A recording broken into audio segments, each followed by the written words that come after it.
Electro tout le monde, c'est Idem. Aujourd'hui on se retrouve pour une nouvelle vidéo. Alors, je vais vous expliquer ce nouveau concept de vidéo. Tout simplement, je vais faire des vidéos théorie. Bon, certes, j'avoue, les théories que je vais aborder sont déjà des théories que d'autres personnes ont déjà abordé, quoi, entre guillemets.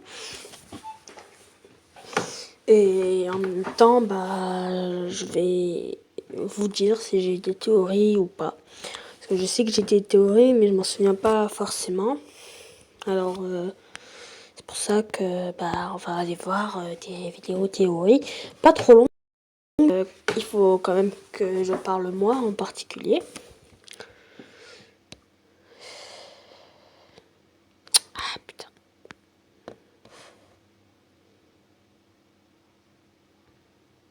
Qu'est-ce que c'est ça? Le patron. Alors va vite répandre cette nouvelle autour de toi. Baby Boss, le 29 mars. Bim! C'est qui le boss?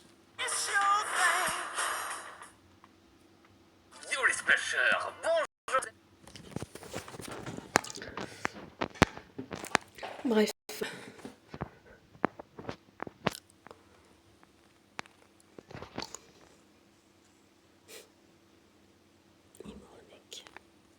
Bref.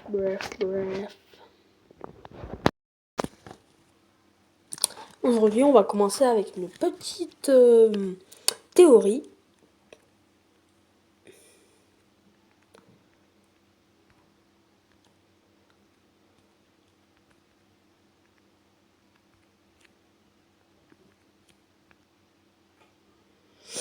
Le bec de Toychica.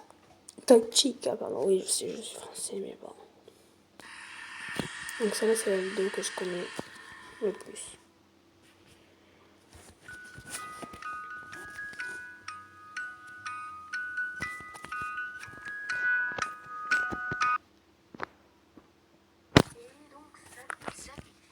On se retrouve pour une nouvelle vidéo sur FNAF et aujourd'hui on va élucider une théorie qui nous vient tout droit de FNAF 2, la théorie du bec de Toychica. Drop it.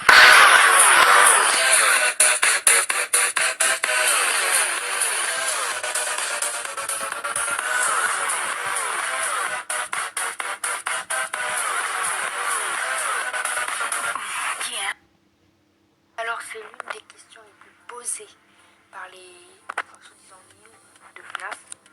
Oui, le bec de Toychica, car au début elle l'a et après elle l'a plus.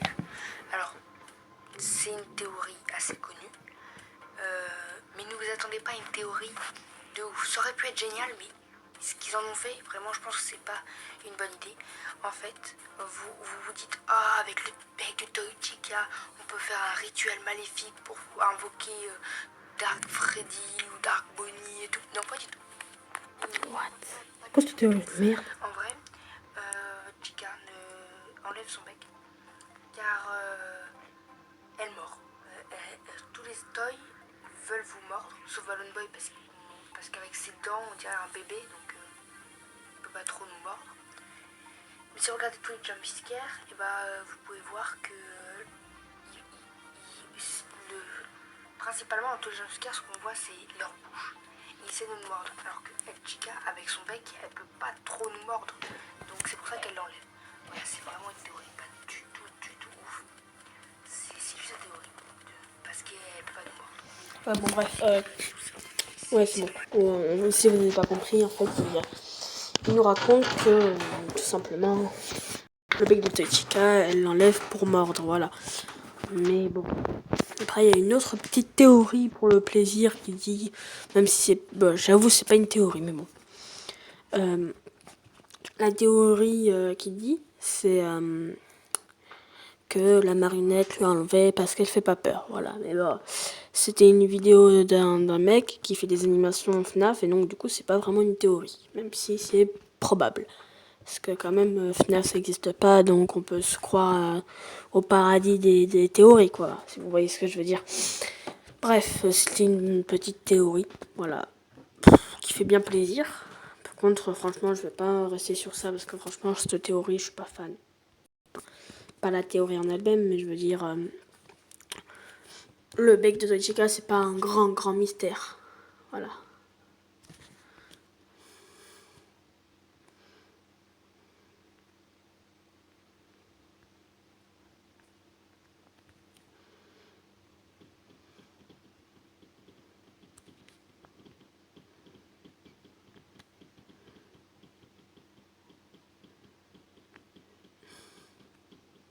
Ah, cette fameuse morsure de 87. L'événement le plus célèbre de toute l'entreprise Freddy Fazbear Pizza. Plusieurs animatroniques sont accusés, mais pourtant il n'y a qu'un seul coupable. Parmi les accusés, 3 grands candidats. Fredbear, Foxy et Mangle. Mais seulement un des 3 a causé la morsure de 87. Commençons par Fredbear. Vous êtes quand même nombreux à penser que ça, c'est la morsure de 87. Mais justement... Voilà, je coupe la vidéo parce que j'ai envie de te le dire, parce que c'est quand même ma vidéo, donc voilà. Bref, je voulais vous dire, c'est pas Fredbear qui a fait la morsure de 87, ouais, 87, parce que la morsure que Fredbear inflige aux gamins, c'est en 1993 et pas en 1987. Donc voilà, ça peut pas être lui, je sais pas s'il va le dire ou pas, mais voilà, je tenais à le dire, voilà. Je voulais me rendre intéressant pour le coup. Non, c'est là que vous vous trompez. Le Fonyaï nous dit qu'il y a une morsure en 1987, mais n'a jamais dit que c'était la seule. Il y a eu donc des chances qu'il y ait eu plusieurs morsures. On sait que FNAF 2 se passe en 1987, grâce au chèque qu'on reçoit quand on termine la nuit 5 et la nuit 6. Et cet incident se passe au Fazbear Family Diner, le tout premier restaurant de l'entreprise Freddy Fazbear Pizza. Il faut au moins 1 an pour construire un bâtiment comme celui de FNAF 2. Et en plus, on retrouve des anciens modèles d'animatroniques. Et je me demande à quoi ça sert de construire des animatroniques pour qu'ils servent tout de suite de pièces détachées. Ceci veut donc prouver qu'il y a eu un autre restaurant avant celui de FNAF 2. Bref, tout ça pour vous dire que le Fazbear Family Diner et le Freddy Fazbear Pizza ne peuvent pas exister à la même époque. Mais il existe plusieurs preuves qui nous montrent que Fredbear n'est pas le coupable de la morsure de 87. On peut deviner que le Fazbear Family Diner se passe entre 1982 et 1983. Ah bah je me suis trompé, Soit c'est 4 ans avant. les gens, je me suis trompé, c'est pas en 1993 mais c'est en 1983. Voilà, mais en tout cas, dans tous les cas, ça peut pas être Fredbear qui a infligé cette morsure. Voilà, au cas où, voilà. La morsure de 87. Le Funguy nous a dit qu'il y avait seulement le lobe frontal arraché. Or là, il y a bien plus que le lobe frontal qui est abîmé. En plus, le Funguy a dit qu'il était étonnant que le corps humain peut vivre sans lobe frontal. Ce qui veut dire que la victime de la morsure de 87 est toujours vivant. Contrairement à l'enfant de FNAF 4, qui lui décéda sur son lit d'hôpital. Fredbear est responsable de la morsure de 83, mais non celle de 87. Donc n'a pas causé la morsure de 87. Maintenant, passons à Foxy.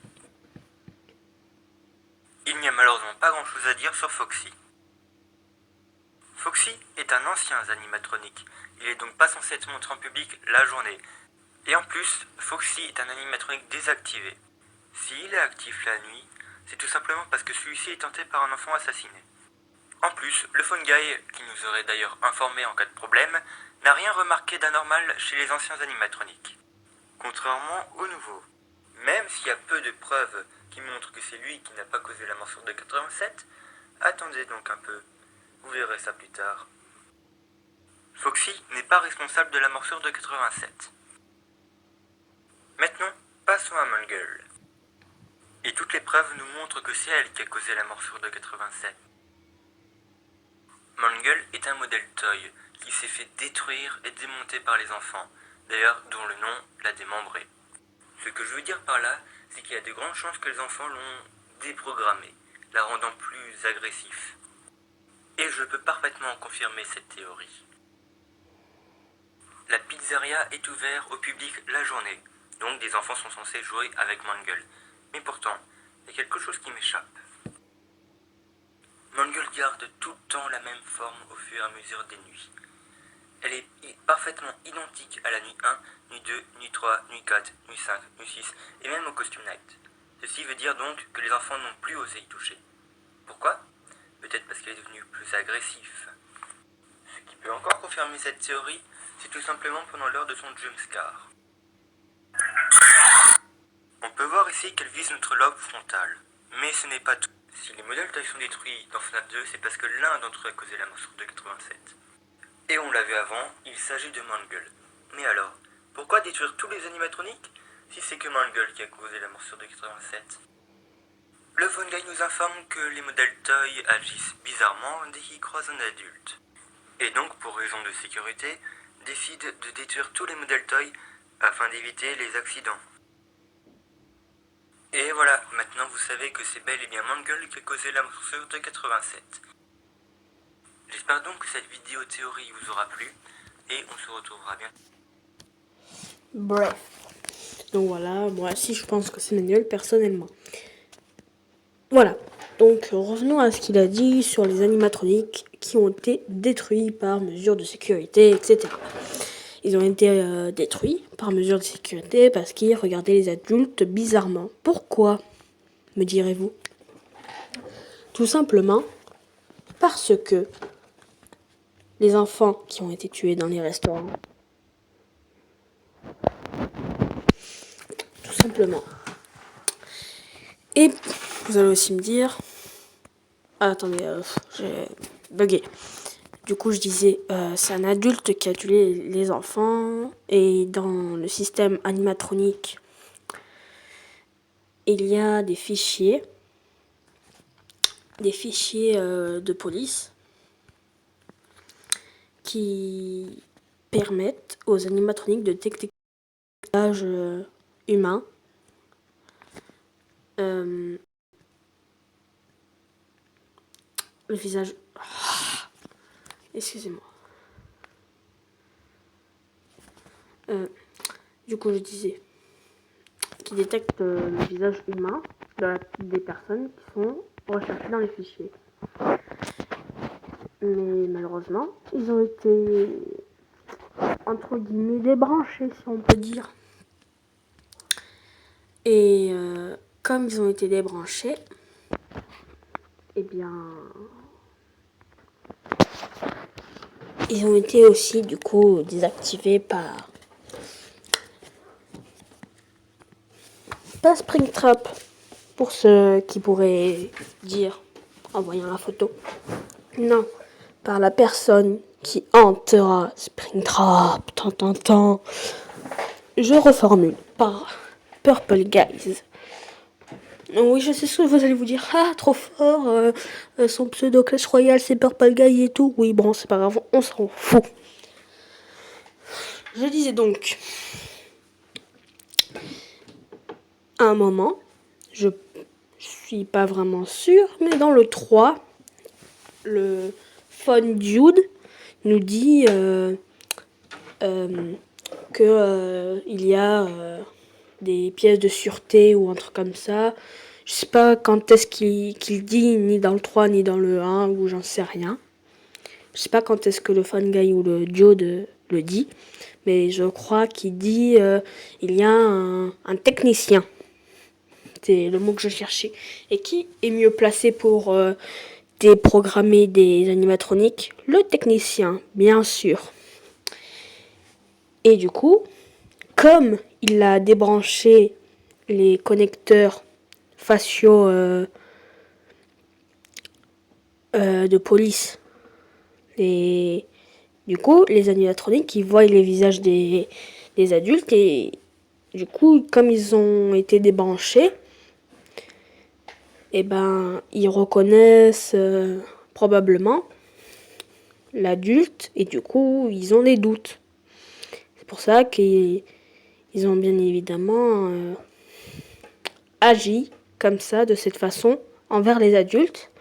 Tout simplement car leurs fichiers de police ont été désactivés et comme ils sont programmés pour reconnaître les visages des adultes, ils sont obligés de les regarder fixement pour essayer de repérer, voir si ce serait pas une personne méchante.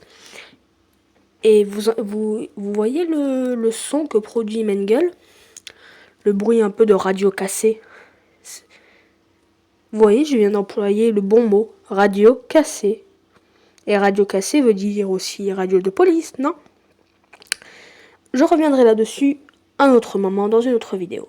Bref, sachez aussi, si vous l'avez pas remarqué bien sûr,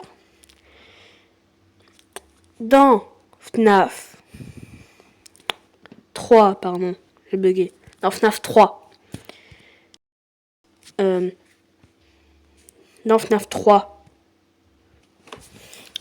eh bien, vous voyez, il y a les animatroniques Toy.